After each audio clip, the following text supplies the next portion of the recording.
Assalamualaikum warahmatullahi wabarakatuh. Hello friends, my name is Nur Laili Sya'Baniyah and welcome to this channel.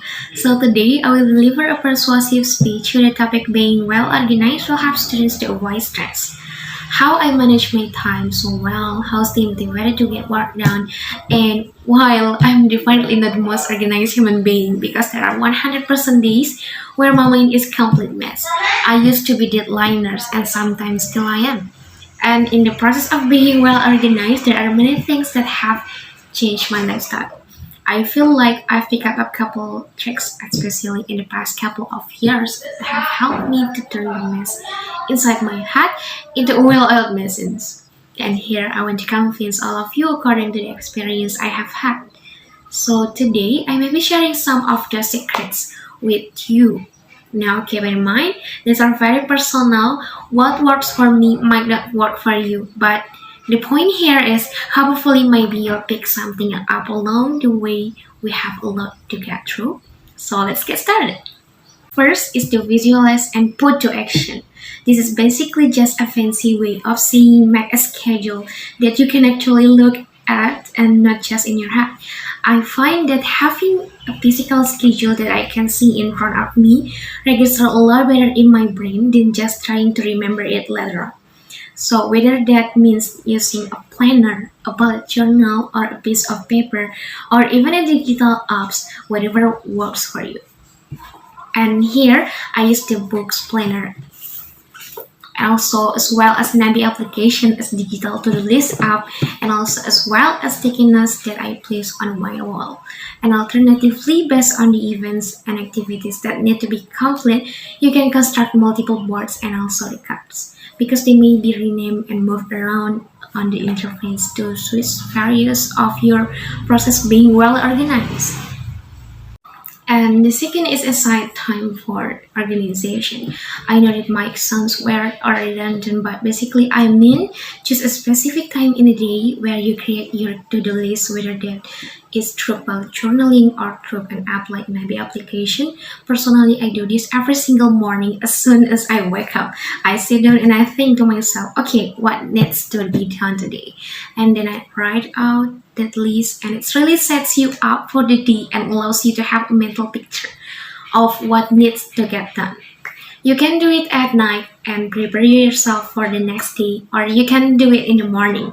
Whatever works for you, but it really fine that setting aside that for 10 to 15 minutes really makes the difference, and you'll get yourself like mentally prepared. It almost like going to battle.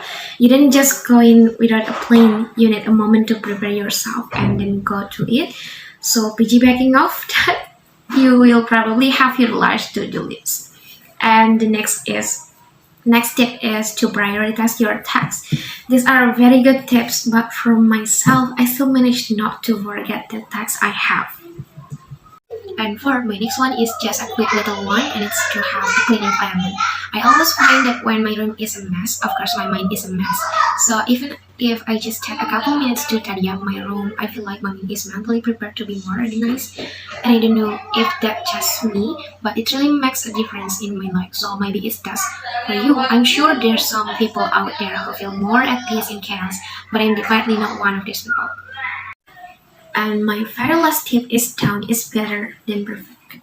Talk about perfectionism and how it can ruin your creativity, it can ruin your productivity because sometimes you're just so focused on getting the little details right or making everything perfect, and then you lose sight of the bigger picture that has certainly happened to me.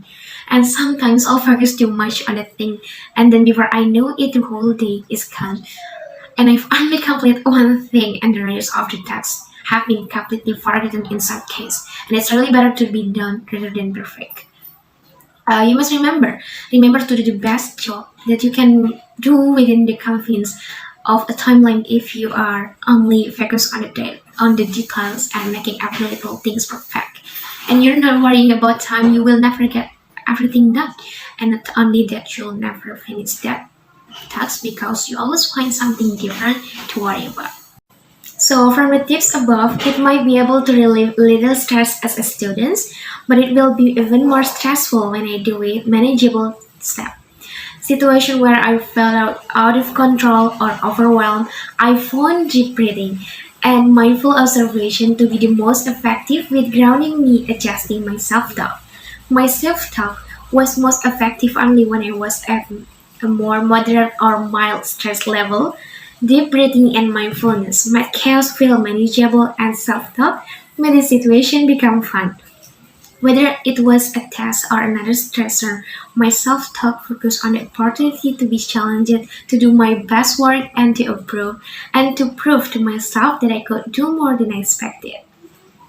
So then look at the final goals. Let's say you're taking on a big new project at a university or you want to start your first side hustle. Don't look at the final goal, then see where you are at and feel divided. Instead ask yourself, what is one step I can take today that will bring me closer to that goal? And what about the day after that? As they say, we often underestimate what we can accomplish in a day, but underestimate what we can accomplish in a year. Some of this stuff might seem out there. And I hope you found something useful since procrastination is such a common problem we all face and a huge cause of stress. And from this problem, I also added a list to read books and also did a screen limit by deactivating my Instagram account, which I started from 12 April until the last April.